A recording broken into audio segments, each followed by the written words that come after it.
What happens when a soldier is hit by a round from the M2 Browning 50 cal? Well, nothing good for him, that's for sure. This bullet carries about 5 times the energy of a good rifle round, and what it truly does to a human body needs no exaggeration whatsoever, which is likely the reason people assume it must be against the laws of war to fire it at soldiers in the first place. You see, when American troops joined the fighting in Europe in World War I, the machine guns in service all fired the same rounds as the infantry rifle. The standard American round was the .30-06. It was pretty similar in performance to the calibers of other major armies, and it worked well for what it was designed to do. But the last years of the war brought new things that were well protected from such rounds. One of them was the first tank. The steel plate was thin by later standards, but it was thick enough to stop a rifle bullet. The second was the airplane. Airplanes had gone from flimsy scouts to ground attack aircraft with armor, like the German Junkers JY, which had steel around its engine and crew. That made them pretty hard to shoot down with the machine guns of the time. The man who pushed hardest for an answer for the American Army was General John J. Pershing, the commander of the American Expeditionary Forces, and he set up the requirements for a new machine gun cartridge that'd be at least ½ an inch in caliber and carry enough energy to go through the armor and engine blocks of the time. There were existing ideas to draw on, like the French 11mm round, but it was too slow for the job. More useful was a captured German anti-tank rifle and its 13.2mm round. It was heavy and fast enough to go through an inch of armor at 250 yards, which was pretty close to what Pershing was asking for. The job went to John Moses Browning, whose machine guns the Army already used at the time. Rather than start from nothing, Browning took a design he had already proven, his .30-06 M1917 water-cooled machine gun, and scaled the whole thing up to work with a much larger and more powerful cartridge. The Winchester company worked on that cartridge in parallel, and what they produced was essentially a .30-06 enlarged to ½ inch size, inspired by the German anti-tank round. This round became the 50 BMG, standing for Browning machine gun, and it has stayed the gun's cartridge ever since. The first 50 caliber gun went to trials in 1918, and it was actually a disappointment. Then, less than a month later, the war ended. But slowly over the years that followed, Browning and the engineers around him kept working at it. And in 1921, the Army approved a water-cooled version known as the M1921. John Browning himself died in 1926, before the design reached its final shape. So, the last and most important refinement came from an engineer named Dr. Samuel Green, who made the same gun work in various versions all around a single receiver.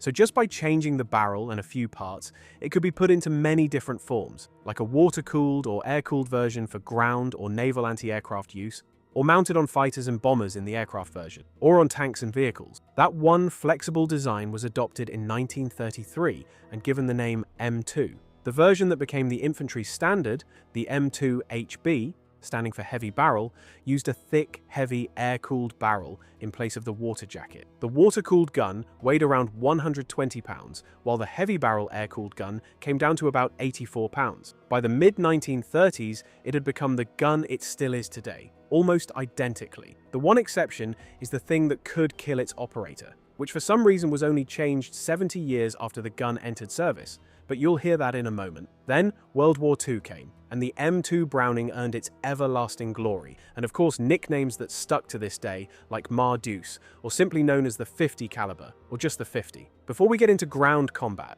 the version ANM2 became the main gun for the American fighters and bombers. It had a lighter, shorter barrel and a much higher rate of fire.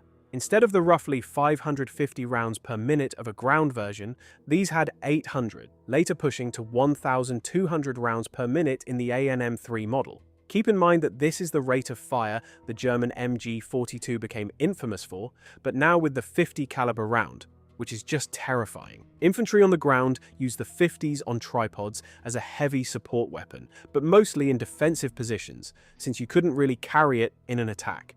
Tanks, half-tracks, trucks, and even jeeps carried a 50. As production ramped up and passed 2 million units, they were literally everywhere on the battlefield. For the vehicles, the 50 was envisioned as protection against ground attack aircraft. And good luck trying to strafe an American convoy where every vehicle has an anti-aircraft machine gun. One of the best-known ground mounts was the M45 quad mount, where 4 M2s are mounted on a powered turret for an anti-aircraft role, although it would get the nickname the meat chopper for the reasons you're about to hear. But as the German Luftwaffe was beaten badly towards the end of the war, the 50s were used against everything else on the battlefield. The sandbagged bunker or house or brick wall that protected the German soldier against the rifle and machine gun fire wasn't going to stand long against the M2, or even worse, against several of them. Half-tracks, armored vehicles, and even tanks like the Panzer IV could be penetrated from the side at closer range by the armor-piercing 50 BMG round. And hitting a man with it was a little bit different than hitting him with the rifle round.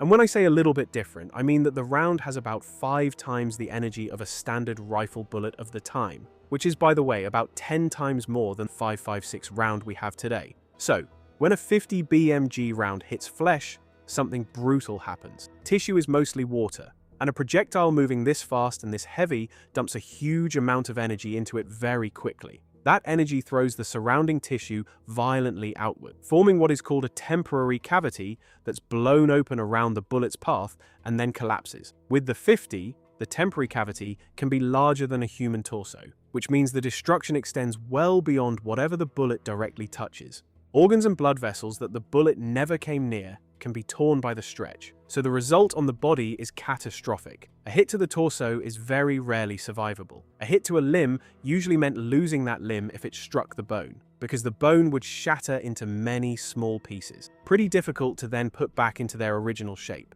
There's also the myth that a 50 BMG is so powerful, the shockwave alone can kill you even if it misses, just by passing close. Well, the bullet does make a shockwave. Anything moving faster than the speed of sound pushes a pressure wave ahead of and around it, and that is the sharp crack heard when a round passes overhead. But the amount of energy carried in that wave is small. If it misses you, it misses you. All that energy only comes out when the bullet hits something, so the myth is entirely false, but often repeated for some reason. Speaking of myths, there's another one. Because the M2 is firmly in the role of an anti-materiel weapon, meaning for destroying material and equipment rather than for killing individual men, people started saying it is against the laws of war, often said to be the Geneva Convention, to fire a 50 caliber machine gun directly at an enemy soldier. The laws of war do restrict certain kinds of ammunition, especially the ones that expand or flatten easily in the body like hollow point, or the so-called dum-dum rounds. Here is where the confusion comes from. The St. Petersburg Declaration of 1868 forbade the military use of explosive or incendiary projectiles weighing under 400 grams, to ban the bullets that would explode after hitting the soldier and make a wound crueler than it needed to be. That explosive role belonged to artillery, so if you blast a man with a projectile over 400 grams, you're good to go.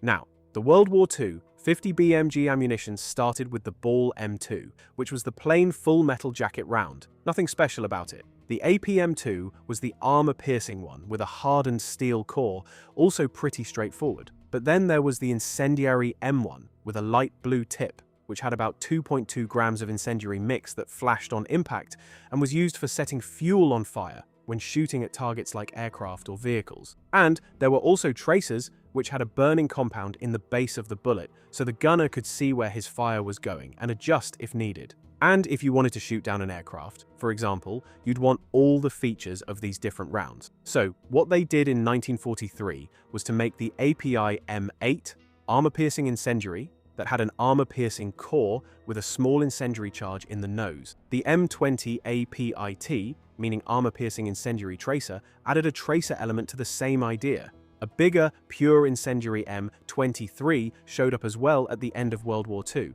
but in small numbers. Now, what's interesting about the 50 BMG ammo is that you could adjust your belt for the best result, according to what you expect to shoot at. Ground guns commonly ran ball or AP with a tracer every 5th round, while aircraft had a creative combination of AP, incendiary, and tracer to give the best chance of shooting down an enemy aircraft in a dogfight, for example. So, coming back to whether the 50 BMG incendiary rounds are banned against human targets or not, the argument is that they are not purposefully built to cause more than necessary suffering and are primarily meant to be used against equipment. Another argument was that in 50% of cases, the explosive component of the 50 BMG rounds wouldn't activate when hitting the soldier, but would go straight through, like an ordinary bullet. So, they were never banned even though there was talk about it, and such rounds are still used to this day, with the new ones like Sabo high-velocity penetrators called slap rounds, or the Rofos Mark II 11, This one's quite interesting and expensive, and it's a multi-purpose round with a tungsten armor-piercing core